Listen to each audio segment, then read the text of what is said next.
अस्सलाम वालेकुम। मुझे कहते हैं नाज़ो, मैं यूएई में रहती हूँ। मेरे 2 बच्चे हैं, एक मेरा हस्बैंड है। ये है मेरे घराने की कहानी। आपके घर की कहानी क्या है वो मुझे कमेंट बॉक्स में बता सकते हैं। आज मैं कढ़ी बनाने जा रही हूँ। सबसे पहले मैंने यहाँ लिया है pressure cooker. This is my most favourite pan.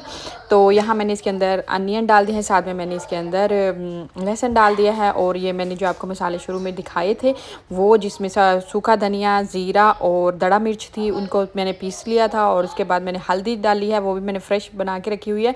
तो यहाँ इनको सबको मसाले को मैंने सोटे कर लिया था। उसके बाद जो है वो अभी आ जाती है बारी उसको अच्छे तरीके से पका लेना है। कवर करके मैंने इसको कुकर से पका लिया था ताकि लहसुन का टेस्ट कच्चा ना आए। ओके। और अब यहाँ मैंने ले लिया है अभी बेसन कड़ी बनाने के लिए जो हमने बैटर बनाना है, वही मैंने ले लिया है योगर्ट। अगर आपके पास लस्सी है तो उससे भी बना सकते हैं।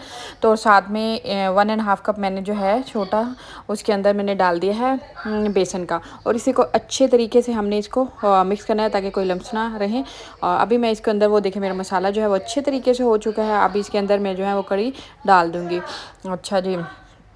और इसमें नमक मैंने ऐड कर दिया है। चाहे अगर आपके पास कड़ी पत्ता है तो वो भी ज़रूर ऐड करें। मेरे पास नहीं था, मैंने नहीं किया।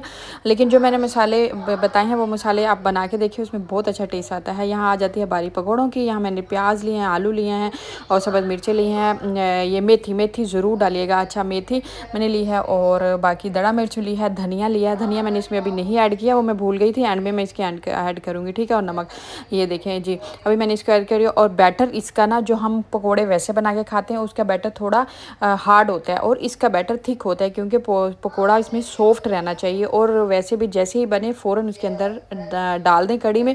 और फिर उसको तकरीबन 20 मिनट के लिए हमने उसको हल्की आंच पे रख के पकाना है, जैसे पकोड़े बहुत सॉफ्ट और नरम बनेंगे, ठीक नरम रहेंगे कड़ी में, ठीक है।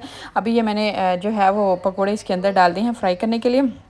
जैसे मेरे पकोड़े ये सारे जो हैं वो फ्राई हो जाएंगे तो मैं गरम गरम कड़ी में, जो कि मैंने रखी हुई है, वो देखें मैंने इसको थोड़ी आंच पे, थोड़ी आंच पे मैंने इसको रखा हुआ है छोटे चूल्हे पे, ताकि वो जो है वो गरम भी रहे। और इसके अंदर जब मैं पकोड़े डालूं तो जल्दी से वो अच्छे तरीके से सॉफ्ट हो जाए, ठीक है।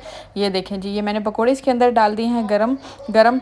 और अभी इसको फिर मैं कवर कर दूँगी और 20 मिनट के लिए हल्की आँच पे मैं इसको रख दूँगी। अभी यहाँ ले लेते हैं हम इसका तड़का क्या लगाना है, ठीक है। यहाँ मैंने मोटी मिर्ची जो होती हैं साबुत वाली वो ली हैं, साथ में ऑयल लिया है थोड़ा सा, और साथ में ये मैंने ज़ीरा लिया है। अभी इसका मैं तड़का लगा लूँगी। आप चाहें तो इसके ऊपर करी पत्ता जो होता है, जो ये लोग केरला वाले बहुत ज़्यादा खाते हैं, वो भी ऐड कर सकते हैं। पंजाबी तो ये नहीं खाते, लेकिन केरला में यहाँ लोग जो हैं करी पत्ता वो ज़रूर इस्तेमाल करते हैं। आई होप कि आपको ये मेरी रेसिपी पसंद आएगी। अगर पसंद आए तो शेयर कीजिए।